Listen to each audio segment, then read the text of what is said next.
guys, welcome back to my channel. If you're new here, welcome to my channel. My name is Leah. Thank you for clicking on today's video. As you can tell by the title of today's video, I'm going to be talking about things I do to save money and things that I do to cut back on spending. This is something that I have made a priority over the past few years because getting rid of debt was a focus for me and for my husband. It was just a focus in our household. So I would say over the past few years, we probably paid off well over $100,000 of debt. And over the years, there's just certain tweaks that I've made to really make sure that I am not frivolously spending money. Because what I've noticed is it's the little day-to-day habits that really add up and make a big difference. So yeah, if you enjoyed this sort of content, be sure to give this video a thumbs up and also subscribe as well if you haven't already. Before I get into the different points, I want to thank Aura for sponsoring today's video. Aura is an app that helps to protect you from identity theft virtually. It helps to manage your passwords online. It helps to monitor you against fraud. It's a VPN, and it is also an antivirus software, all wrapped up in one. I don't know about y'all, but I have experienced having my accounts hacked before, and it really is like the worst feeling ever, especially when you're on like a financial freedom journey.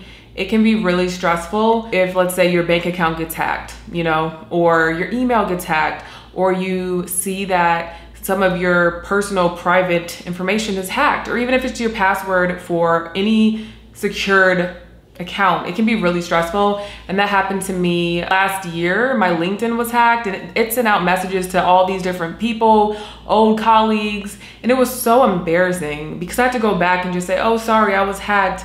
Oh, sorry, please disregard. And it was people I don't even talk to, people I haven't talked to in years. And it was just really annoying, and it left me feeling very exposed. So what I like about Aura is that it helps to protect you against all of those things, all the breaches, the fraud, the identity theft. It's just crazy. Like, identity theft is on the rise in our country, and every 14 seconds, somebody experiences identity theft. I like that Aura gives real-time alerts regarding any suspicious activity, which just helps me to personally have peace of mind knowing that I don't have to be on edge about these things, but just knowing that Aura is taking care of it for me, out of sight, out of mind, and I don't even have to worry about it. Because once you get hacked once, it's really hard to kind of like forget that feeling. So it's nice to have that kind of delegated. So if you're interested in learning more about Aura, be sure to check out the description box below with my link. Through my link, you can get a 14-day free trial to just try it out before you decide to commit and, you know, really take that step to preventing hackers and spammers and just thieves from getting a hold of your information. I can make a whole different video talking about what I did or what my husband and I did to pay down debt. But like I said, this video is just about what we did to save money here and there. That really does add up over time. So one of the biggest things that we both do is we do our own hair at home. So for me, as a naturalista, that means I have to wash my hair, condition it, style it. I do it all myself. The only thing I can't do is get a trim, and I get a trim like once a year. I know that's not the best, but my hairdresser that I go to is out of state. So yeah, I just take care of my hair myself when it comes to week maintenance. And if you're natural, you know, natural hair is a lot of work. There's a lot of people who are tapping out like, I don't want to do this for the rest of my life. It's a lot of work. So I don't see it as something minor that I do. It's really an investment in taking care of my hair and myself, and also saving myself from spending extra money, because those appointments really do add up. And I'm more than capable of doing it myself. And I do personally have the time and bandwidth to do it myself. So my husband, Corey, he also cuts his own hair. He's been doing this ever since the pandemic, which is just cutting his hair, fading it up, you know, trimming, whatever. I don't even know the terminology, but he does it all himself. He has like a barber mirror where he's able to kind of see the back through the mirror in the bathroom, and he just does it himself, and he's really good at it. to the point where somebody asked him to cut their hair. But yeah, he just does his own hair, and it's really also extremely convenient to do your own hair because you don't have to wait on anybody else. You know, you don't have to be trying to work around anyone else's schedule. We do our hair when it's really the most convenient for us, and nobody'd be able to tell the difference, especially when it comes to his haircut.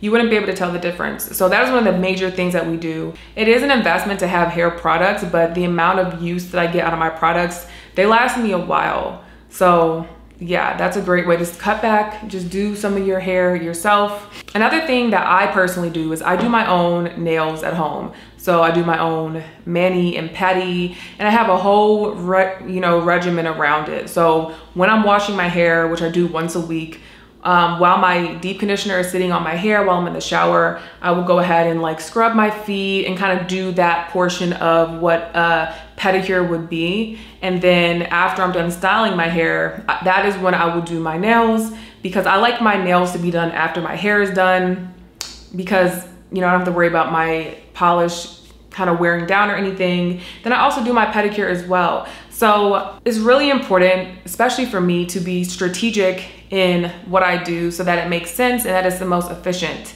I just remember getting my nails done in the past and being so aggravated when I'd get like the fake nails, and then I'd come and do my hair maybe a few days later, and then my hair would get up under the nails, and it was just too much. And also it wear down on like the shininess too. So yeah, I would try to just time it up and it wouldn't work. So I can actually do it better at home. And to be honest, I'm very pleased with the way I do my own nails. I can have my favorite colors on deck, and you know, I kind of have my own process down. And if you know, you know, going to the nail shop to get your nails done is so expensive. Like, it's more expensive than it would be for me to get my hair straightened. Like, me getting my hair straightened would be like maybe $60 and then add a tip. Me going to get my nails done would be, I swear I was spending like $100 between a manicure and a pedicure, because it just adds up. And then you also have to tip, and that's just a lot to be doing every other week. Like, that's how frequently I would need to go. And then also my nails would chip, they would pop off or break, or maybe I jam them into something, and it was just really annoying personally. So prior to the pandemic, I started doing my own nails, and yeah, I really like it. I can try fun colors. I'm not really stuck with anything, and I do a really good job. I just have the whole system down. So if you are looking to cut back on your spending, definitely consider doing your own nails and your own grooming at home. And if you're anything like me, you might find that you like the way that you do these things the best. Another thing that is a really big focus in our household is making sure that we have groceries for the week ahead, and that we prep like meals or prep ingredients to make meals. So for example, I might chop up an onion at the beginning of the week. Corey, he will chop up pineapple, and there was a time where he was buying it a lot from the store, kind of like pre-chopped, but it's so much cheaper to just buy it and do it yourself. So he'll just set time aside to cut up watermelon, pineapple. I'm usually the one who does the cantaloupe. He will wash grapes and just have it all prepared and set aside in the fridge, so that during the week when we're kind of like hungry and we're looking for a snack, you can just grab it and it's already there and prepared. And like I said, it's cheaper than buying the pre-prepared fruit from the grocery store. It's so much cheaper to just do it yourself. So that's something that we do, like preparing our fruit. Another thing that I've been doing lately is juicing. There's like a local juicing place that we like to go to, but it's kind of expensive. It's like $10 for 1 cup of juice, okay? So I got a juicer for like $50, $60 on Amazon, and I can just get the ingredients and make enough juice to last more servings. So yeah, I just get the ingredients and just make my own juice.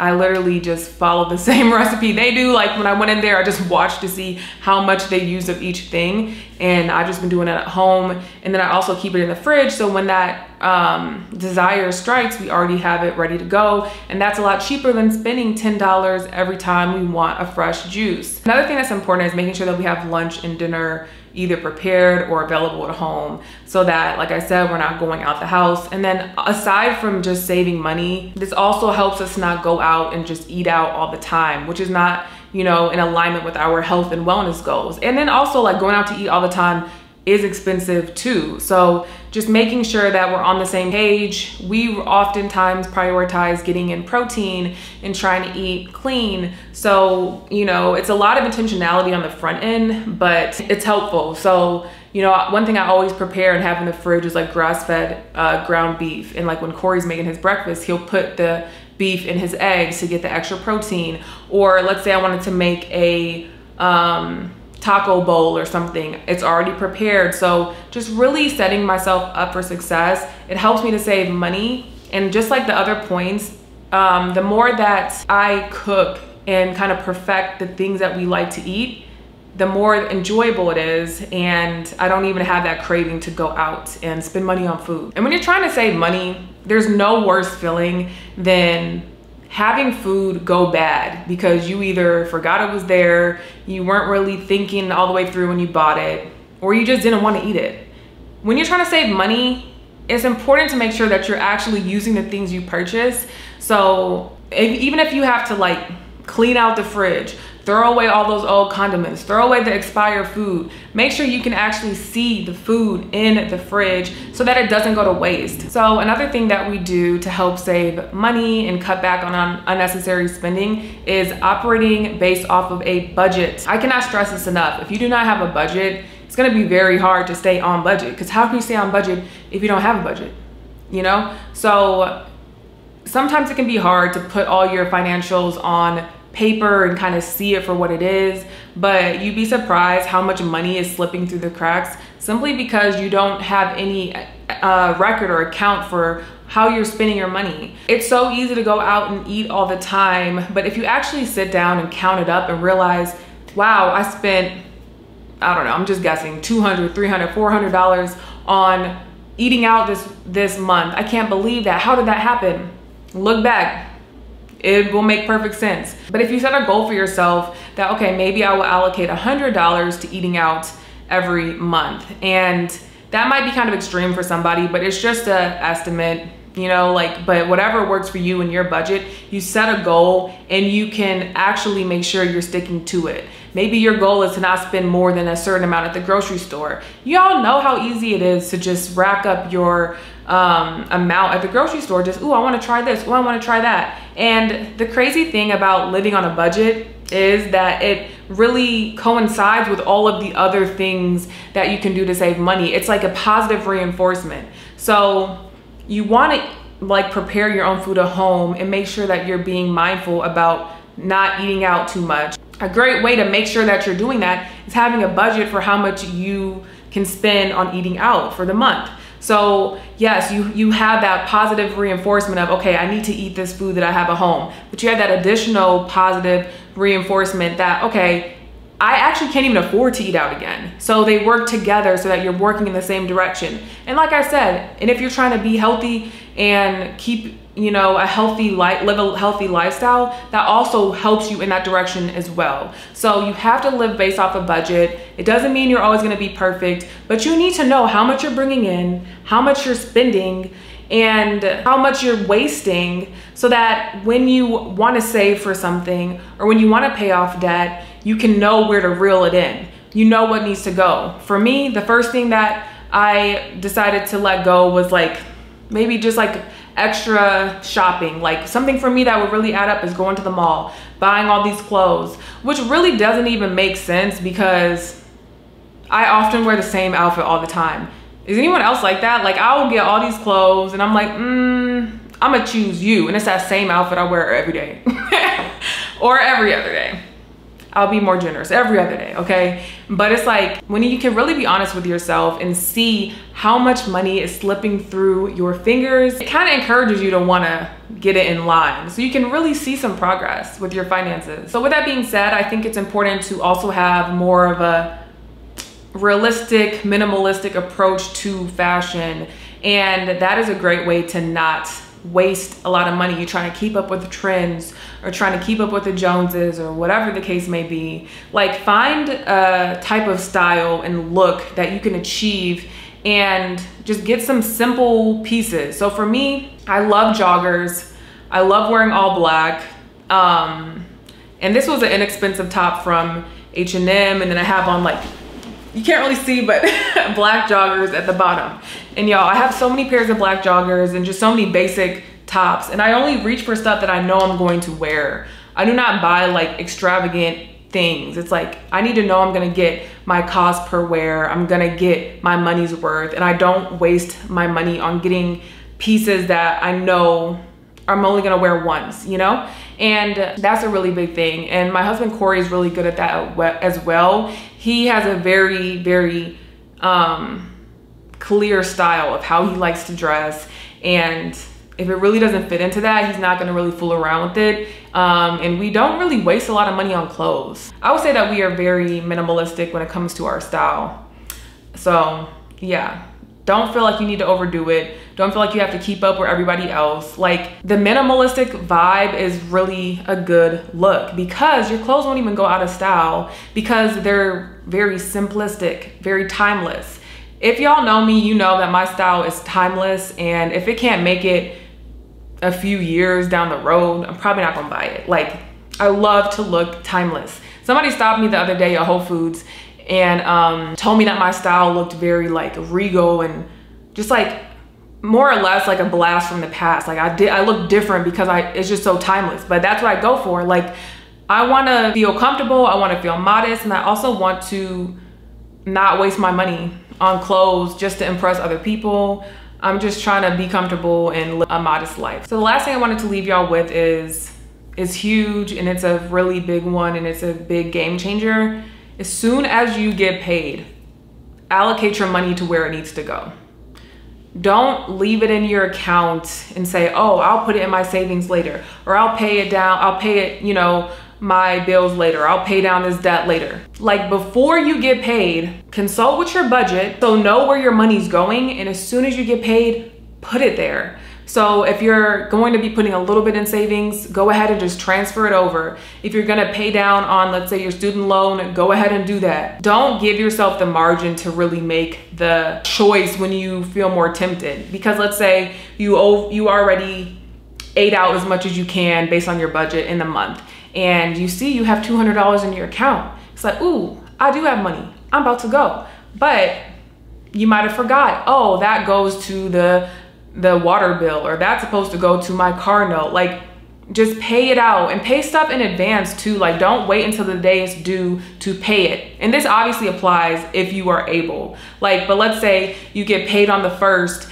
and your bill isn't due till like the 16th or whatever. If you're able to pay with that paycheck, go ahead and pay the bill in advance. And I don't know, it just depends on how the payment cycle and your income is, but you know how it is. You gotta have to get on a rhythm and get on a flow to make sure that you're paying things off. And so that by the time something's due, you're not, oh no, I miscalculated it. Like, write down every payment that you have, the day that it is, and line it up with your paycheck so that you're not like caught slipping at the whatever time the bill is due. And also make it a point not to go into your savings frivolously, like, because your savings is not a backup checking account. Your savings should be your savings, and it should be set aside. But it's like, if you're not managing your money well, you shouldn't just be pulling from your savings all the time, because you eventually will run out of savings. So just, I don't know. I know what I'm sharing is kind of like a lot, but I think that it's really important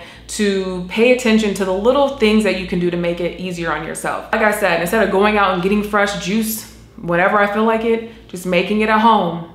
Or, you know, trying to learn a recipe to make the thing that I like out the most. And it's not to say that you can't have your treats or you can't go out to eat, but honestly, everything is better in moderation. My husband and I go on date night like once a week, and that fits into our budget, and it's a treat. After having to cook all week and be mindful and working out, it's nice to just have a day where we can go out and get a meal. So I think that it's important to have balanced living. It doesn't mean that you can never eat out or you can't enjoy things, you can never spend money. But I think that it's nice to have some level of boundaries so that when you do have moments to treat yourself or to splurge or have more fun, you know, it feels like a treat because you're not treating yourself every single day. So yeah, I feel like there's probably more things that I do to cut back on unnecessary spending, but these are the only things I could think of. I just want to encourage y'all to take an inventory of your finances. Don't be afraid to pull back